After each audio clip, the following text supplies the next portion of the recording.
बिस्मिल्लाहिर्रहमानिर्रहीम। अस्सलामु अलैकुम वरहमतुल्लाहि वबरकातुहू। कैसे हैं आप सब लोग? उम्मीद है आप सब बिल्कुल ठीक होंगे। अल्लाह पाक आपको हमेशा खुश रखे, आमीन सुम्मा आमीन। तो आज मैं आपके लिए लेके आई हूँ बहुत ही मज़ेदार पतीसे की रेसिपी।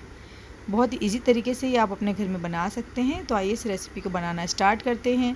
यहाँ देखिए मैंने लिया है एक फ्राई पैन और उसमें मैंने डाला है 1 खाने का चम्मच घी, 1/3 कप लिया है मैंने बेसन और 1 कप लिया है मैंने मैदा। अब इस मैदे और बेसन को हमने भूनना है। हमने इसको इतना भूनना है कि इसके अंदर से एक अच्छी सी खुशबू आने लगे। और फ्लेम आपने लो ही रखनी है, फ्लेम हाई नहीं करनी। बिल्कुल लो फ्लेम पे इसको हम अच्छे से भून लेंगे। अब यहाँ माशाल्लाह इसकी बहुत अच्छी सी खुशबू आ रही है और अच्छे से ये भून लिया है। और इस तरह से मैंने एक बेकिंग ट्रे ली है और उसमें डाल के इसको फैला दिया है, क्योंकि अभी जब भी थोड़ा ठंडा होगा तो हम इसको छान लेंगे। अब यहाँ मैंने दोबारा से फ्राई पैन लिया है और इसमें 1 कप भर के मैंने चीनी डाली है, 1/4 कप इसमें पानी शामिल किया है।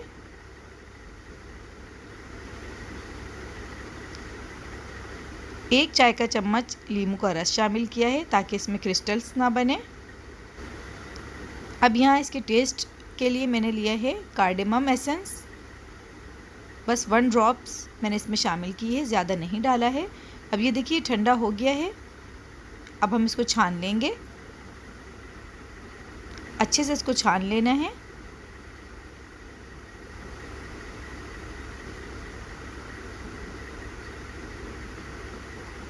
तो ये देखिए इसे छान लिया है, इसे एक साइड पे कर देंगे।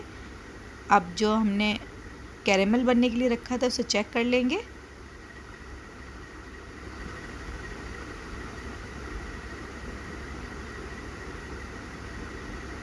तो देखिए इसको चेक करने का एक तरीका ये है कि आप एक नाइफ़ लें इस तरह से और इसकी जो टिप है उस पर थोड़ा सा इसको लगा देंगे हम।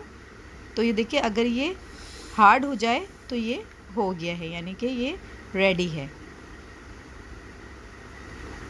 अब दूसरा तरीका ये है कि एक बाउल में हम पानी लेंगे और इसमें थोड़ा सा ये कैरेमल डालेंगे। ये देखिए अगर ये जाते ही पानी में हार्ड हो जाए तो ये तैयार है।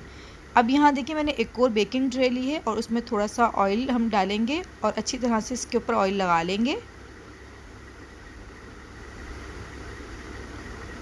अब ये जो कैरेमल हमने बनाया है ये इसमें डाल देंगे।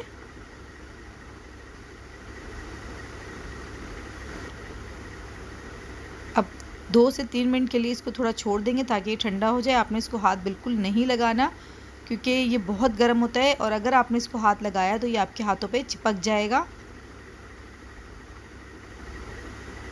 अब ये देखिए इस तरह से एक स्पैचुला की मदद से मैंने इसको एक जगह जमा कर लिया है।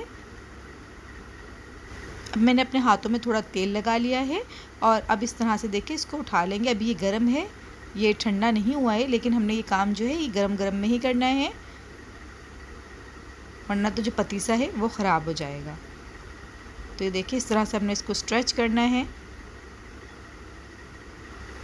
बस ये ख्याल रहे कि हमने इसको टूटने नहीं देना। तो हमने इसको इस तरह से करते जाना है। तकरीबन आपने 15 से 20 दफ़ा इसको ऐसे करना है। तो ये हमने कर लिया है। अब हम इसका एक रिंग बना लेंगे। छोटा रिंग बनाना है, ज़्यादा बड़ा नहीं बनाना है। और इस तरह से मैदे में इसको रख देंगे।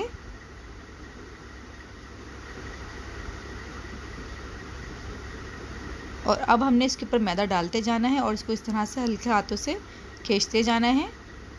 देखिए इस तरह से, लेकिन इसको हमने टूटने नहीं देना है, इस बात का आपने ख्याल करना है।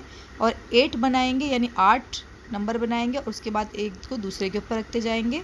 फिर इसको हम थोड़ा खींचेंगे। देखिए इस तरह से स्ट्रेच करते जाएंगे और इसके ऊपर मैदा जो है लगाते जाएंगे। देखिए इस तरह से करते जाना है। ये ख्याल रहे कि आपने इसको टूटने नहीं देना है। तो देखिए इसी तरह से हम मैदा डालते जाएंगे इसके ऊपर और इसको स्ट्रेच करते जाएंगे। तो ये देखिए अच्छे से माशाल्लाह इसके लच्छे तैयार हो जाएंगे। फिर ये देखिए माशाल्लाह कितने अच्छे लग रहे हैं।